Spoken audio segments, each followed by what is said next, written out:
अस्सलाम वालेकुम वरहमतुल्लाह बरकातू सारे भरावां नूं। मैं भी तुहाडी तरह मुसाफिर ही हाँ। मैं गुजरात तो आ रहा तो मैं अगे जंबर मोड़ से उतर जाना है।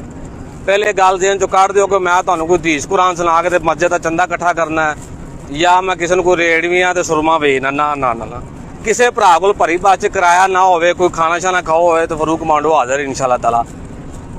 तुसीं वेख्या होना कि रेवड़ियां वाला चढ़दा है तो तारफ करांदा है कि जनाब साडी फलानी जगह दुकान है, सानू फलाने बाबे ने जनाब नुस्खा दिता है ते असी जनाब तुहानू दे रहे हैं जनाब इंज ते फलाना ते कमाल है बाबा जी का। जो सुरमा बेचने वाला चढ़ेगा तो आखेगा जी साडे हकीम साहब नूं इन्नी मुद्दत हो गई जनाब, उत्थे बैठे ने तो उन्हां दी वजह तो जनाब असी रोज़ बसां जाने आ ते असी जनाब लोगों नूं फैज़ दे रहे हैं। ते मेरी भी ओह गल है कि सानू किसी बाबे ने फैज़ दिता है। साडा बाबा रहमतुल्लाह आलमीन मस्जिद यतीम खाने battery staff great battery staff उत्थे बैठा होया है। असी की देने जी, असी ना तो रेवड़ी देने ते ना असी कोई सुरमा वेचने। असी जिहड़ा दरस गैरत ईमानी का सीखिया, असी अलहमदुलिल्लाह खत्मे नबूवत नमूसे रसालत ते गैरत ईमानी का 2 मिनट का दरस जिहड़ा वो मैं कित्थे भी होवां, अदालत च होवां, कचहरी च होवां, स्कूल च होवां, थाने च होवां, बस दे विच होवां, मैं अपनी ड्यूटी समझ के अलहमदुलिल्लाह जरूर बयान करना वा। अगर मैं गलत बयान करा कोई भी गल तो पूरी बस दे विचों कोई भाई भी उठ के मैनू गल नूं टोक सकदा है। अगर मैं गल सही करा समझ आवे तो मेरी जात तो अपनी जात तो हट के ये सोचना है कि गल किहड़ी हो रही उन्होंने अगां भी पहुँचाना है तो अपने बच्चों भी समझाना है। अजकल फितनियां दा इन्ना दौर है कि तुसीं मोबाइल खोलो तो 50 मुफ्ती तुहानूं ते मिलणगे जिहड़े दीन बयान कर रहे हैं। साडी नौजवान नस्ल इन्नी गुमराह हो रही, स्कूलों ते कॉलेजां दे विच जिहड़ा है ना वो भुल जाओ कि तुहानूं दीन सिखाया जा रहा है। कादियानी ते मरज़ई इन्ने को मुतहरक ने साडे विच कि साडे वो खत्म नबूवत दे मसले तो बड़ा दूर करना चाहते हैं। मेरे हिसाब से मैं बस दे विच भी सवाल करा तो मसे कोई 2-4 बंदियां नूं पता लगेगा कि खत्म नबूवत दा मतलब की है। हालांकि इंदे बगैर बंदा इंदे ईमान नहीं तो बंदा मुसलमान नहीं हो सकता। चाहे वह सुन्नी है, वहाबी है, देवबंदी फिरके की गल नहीं हो रही, इत्थे गल हो रही ईमान की खत्म नबूवत की। जेड़े बंदे का ईमान खत्म नबूवत नहीं हैगा वो मुसलमान नहीं। लेकिन खत्म नबूवत का मतलब की है जी सानू नहीं पता कि साडे नबी हजरत मुहम्मद मुस्तफा सल्लल्लाहु अलैहि वसल्लम अल्लाह के आखिरी नबी ने, क़यामत तक उन्होंने बाद कोई नबी पैदा नहीं हो सकता। यह खत्म नबूवत का मतलब है।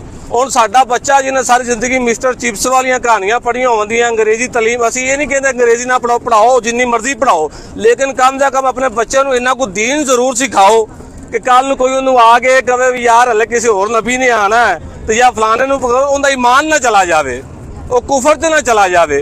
वो कम से कम अगों खलो के उन्होंने दसे भी कमीनिया तू कौन होना जिहड़ा नबूवत का दावा करे। मेरा नबी नबी पाक नबी मुकरम नूरे मुजस्सम हजरत मुहम्मद मुस्तफा सल्लल्लाहु अलैहि वसल्लम दे आखिरी नबी ने।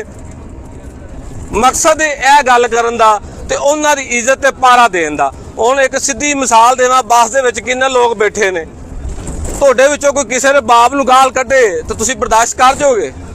क्यों बुजुर्गो नहीं करोगे? कोई भी गाल बर्दाश्त नहीं करेगा। मेरे कोई बाप नूं गाल कढेगा तो मैं बर्दाश्त नहीं करांगा, मैं उहदा सिर पाड़ देंगा। लेकिन जो कोई गुस्ताखे रसूल उठ के साडे नबी अलैहिस्सलाम दी इज्जत नमूज से हमला करे तो फिर असी किवें खामोश रह सकने? इत्थे आलम लोहार ने बड़ा एक शेर लिखिया कि कदर नबी दा है कि जानन दुनियादार कमीने ते कदर नबी दा जानन वाले सौंगे विच मदीने। असी कमीने लोग हैं, सानू नहीं पता उन्हां दा की शान ते की मुकाम है। तो सिर्फ 2-4 मिनट भरावां नूं लैक्चर देने का मतलब यही है कि खत्म नबूवत दे मसले ते जिहड़ा ना अपने बच्चों को घर गाइड करो, उन्होंने दसो कि खत्म नबूवत का जिहड़ा मसला है वो बड़ा इंपोर्टेंट मसला है। तो ताजदार खत्म नबूवत जिंदाबाद नारे लवाया करो, बच्चों को गलियां महल्लियां च स्कूलों कॉलेजों नारे लाते फिरन ताकि आलमे कुफर कंबदा फिरे कि असी करोड़ों रुपये ला छड्डे ने इस तलीम नूं बदलण दी खातर। लेकिन हजूर के जिहड़े गुलाम ने वो जनाब एक नारे नाल साडे सारे प्लान नूं चौपट कर दिंदे ने।